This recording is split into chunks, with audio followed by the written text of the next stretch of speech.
Assalamualaikum warahmatullahi wabarakatuh. Tabi pun pemirsa, kembali lagi bersama Sarisa Putri di edisi Baca Koran. Baik pemirsa, informasi terkini dilansir dari sumek.id dengan headline: Edarkan uang palsu di Payaraman Ogan Ilir, 2 pelaku diamankan tim Rimau Batu Polsek Tanjung Batu.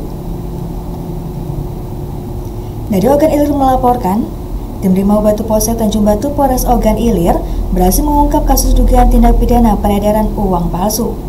Hal itu sebagaimana dimaksud dalam pasal 36 ayat 3 Undang-Undang Nomor 7 Tahun 2011 tentang mata uang.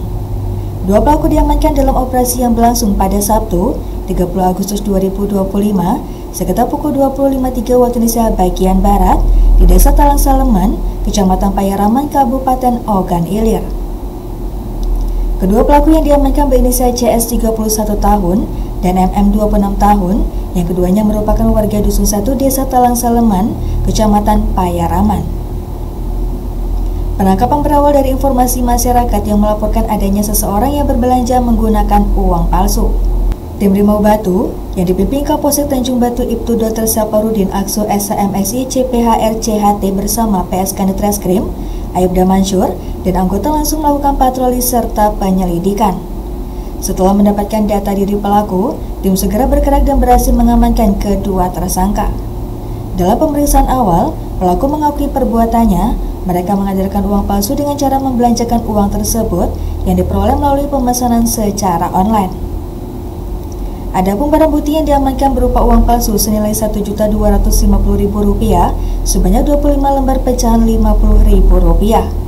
Kemudian, uang hasil penukaran sebesar Rp600.000, 2 bungkus paket berisi uang palsu, serta 2 unit handphone milik pelaku. Baik pemirsa, terbalik informasi selanjutnya yang masih dilansir dari sumek.id dengan headline: Polda Sumsel tetapkan 9 orang tersangka aksi kerusuhan di Palembang, 54 dipulangkan kepada orang tua. Dari Palembang melaporkan, Polda Sumsel memulangkan beberapa orang yang terlibat peristiwa kerusuhan pada Minggu 31 Agustus 2025 kepada orang tuanya. Pengerusakan tersebut tidak ada kaitan dengan aksi demo yang berujung kericuhan di gedung DPRD Provinsi Sumsel dan kantor Direktorat Lalu Lintas Polda Sumsel. Kabid Humas Polda Sumsel Kombes Pol Nandang Mukmin Wijaya mengatakan, dari total 63 orang yang diamankan, Polrestabes 21 orang, Polda Sumsel 42 orang yang terbukti dan dilakukan pemeriksaan. Dari total 63 yang diamankan, sebanyak 9 orang tersangka. Dan ada sebanyak 54 orang yang dikembalikan ke pihak keluarga, ujar Kabid Humas. Sebanyak 16 orang terdiri dari 10 orang dewasa dan 6 orang anak di bawah umur. Atas petunjuk Kapolda Sumsel, 6 orang anak di bawah umur dikembalikan ke orang tuanya. Untuk 9 orang yang dewasa saat ini sudah dalam masa penahanan, sedangkan pasal yang disangkakan pasal berlapis, yakni pasal 170 KUHP, pasal 160 KUHP, ujar mantan Kapolresta Pekanbaru Polda Riau ini. Nandang menyebutkan tersangka yakni Fajri Jangkaru, Muhammad Fatahila, Muhammad Jumardi, M. Fadli Febrianto, Muhammad Saripudin, Hakim Novansyah, M. Habib Desmi Aharto, dan Alvan Saputra.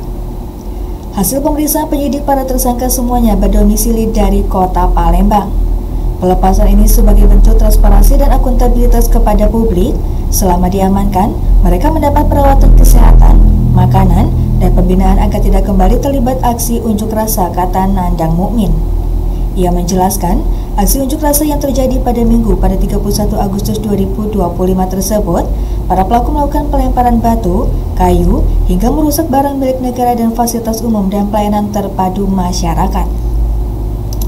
Baik pemirsa, terbalik informasi yang terakhir ini masih dilansir dari sumek.id dengan headline: Pulang main bola malam hari, remaja di Palembang diserang 7 orang pelaku pakai celurit, kepala dan tangan luka. Dari Palembang melaporkan, seorang remaja di kota Palembang harus menjadi korban pengeroyokan oleh orang tak dikenal saat ia pulang dari main bola. Akibat itu, korban yakni remaja berinisial BS 17 tahun harus alami luka bagian kepala serta tangan kanannya usai mendapatkan penyerangan oleh 7 orang terduga pelaku. Tak terima anak yang menjadi korban pengeroyokan, Mustika 50 tahun, warga Lorong Kedukan, Kecamatan IB2 Palembang, melaporkan peristiwa tersebut ke SPKT Polrestabes Palembang Senin. Di Di hadapan petugas, peristiwa tersebut bermula saat anaknya BS pulang dari main bola. Namun dalam perjalanan ke rumah, sesampainya di tempat kejadian perkara, Jalan Pangeran Sidoing Lautan Lorong Kedukan Kecamatan IB2 Palembang, pada Sabtu 30 Agustus 2025, sekira pukul 2 waktu Indonesia bagian Barat, anaknya diserang orang tak dikenal. Menurut keterangan pelapor bahwasanya, dirinya sedang bermain bola dengan teman-temannya, lalu datang terlapor 7 orang dan langsung menyerang korban dengan celurit hingga mengakibatkan luka robek bagian kepala dan luka di bagian pergelangan tangan kanan. Anak saya hanya kenal seorang dari mereka atau 7 terduga pelaku, ungkapnya Senin 1 September 2025. Sementara, Panit 2 SPKT Polrestabes Palembang, Ibda Erwin membenarkan bahwa pihaknya telah menerima laporan korban terkait perlindungan anak. Laporan korban telah kita terima dan akan segera ditindaklanjuti oleh Satreskrim Polrestabes Palembang, ujarnya. Baik pemirsa, demikian edisi Bacokan ini. Sampai jumpa di edisi Bacokan selanjutnya. Saya Risa Putri pamit undur diri. Wassalamualaikum warahmatullahi wabarakatuh.